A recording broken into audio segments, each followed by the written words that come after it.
Welcome back to WL Cattle Farming and Hatchery. Today's video, we're going to talk about troubleshooting and calibrating a sprayer. If that's something you're interested in, stay tuned.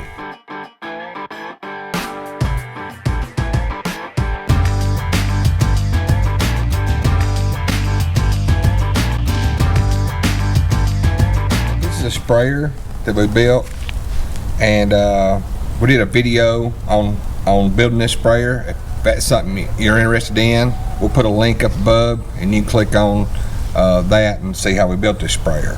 It's not a fancy sprayer with a lot of bells and whistles. This is just a meat and potato sprayer. It's not going to give you any trouble.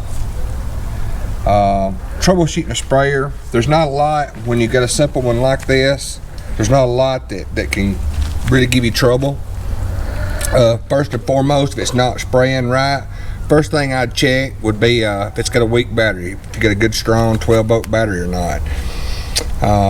If that's not it, then the next thing is going to be if it's got air in it. If it gets air, it'll spit and sputter. It won't spray like it's supposed to if it's got air. You know, I put a big filter on this, and of course at the beginning you're going to want to probably fill that up full of water at the beginning to get as much air as you can out. It also helps if prior to the pump, if you can keep all this down below the pump. It just seems like it gets the air worked out better. On the outlet side of the pump, it's not really important. You could also have a fitting that's not tight somewhere that could allow it to suck air, and if it does, it will not perform like it's supposed to, and it won't pump the right amount. Won't pump near as much as it's supposed to. If it gets any little bit of air sucking in, it won't pump right. It could also have a clogged nozzle. It could have trash, which is why we put the filter on there, and or it could. We've also got filters built into the nozzles themselves. There one is. If one of those gets clogged, it's not going to spray right, but that's easy. Just take it off and clean that, and you're good as new. Probably one of the most important things to keep your sprayer working properly is end of season maintenance.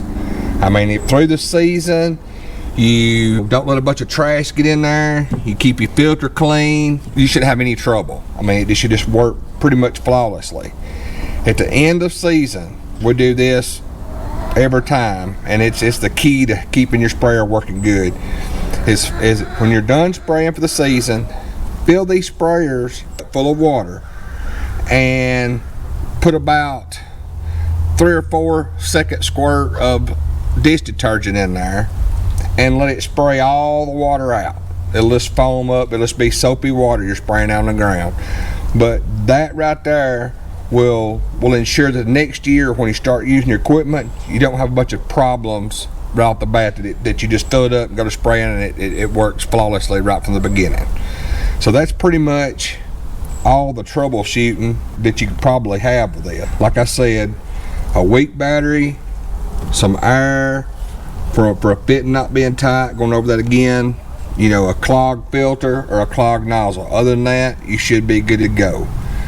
The next part we're going to do is we're going to calibrate this sprayer. Okay, now we're going to calibrate this sprayer. And why it's important to calibrate your sprayer is you want to make sure you've got enough chemical to get a good kill, or to put out the enough chemical for whatever application you're doing. But you also don't want to be putting too much chemical, because chemical is expensive and you'll just be wasting money at that point. So that's why you want to calibrate your sprayer. There's really just 2 things we have to find out to be able to calibrate a sprayer, and one is the width of our swath, or how much the distance we're spraying. I know that this is 10 feet, and it also sprays 10 inches on each side. So that's 120 inches plus 10 on each side. That's 140 inches. So there's one of the things that we need to know for our formula. The other thing we need to know is how long we shoot for 20 gallons an acre. This, if you want 15 gallons an acre, if you want 25 gallons an acre, that's totally up to you. We use 20 gallons per acre. So I need to know the time it takes to spray 20 gallons. And with those two things, I can figure on the speed I need to go to get 20 gallons per acre. So we're gonna, at this time, we're gonna spray out and see how, and measure the time it takes to spray out 20 gallons.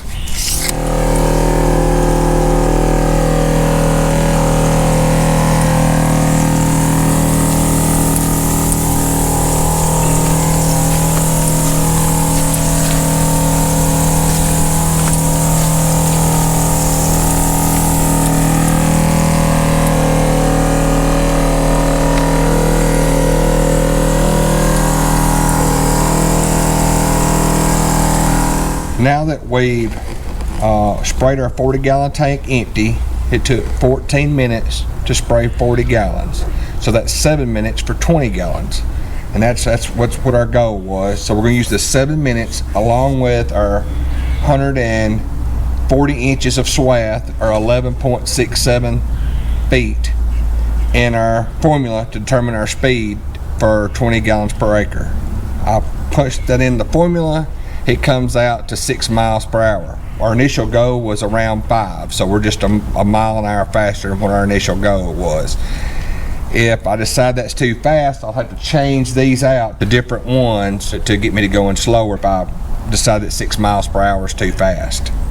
If you have any questions about this calibration, please leave us a comment or send us an email.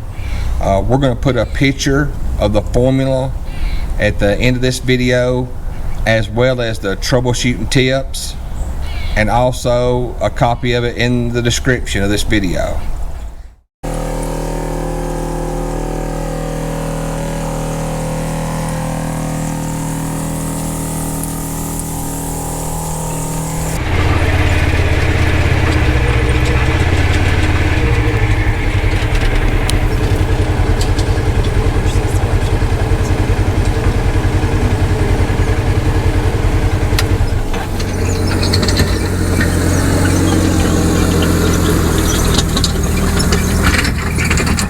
Alright, I hope this helped someone.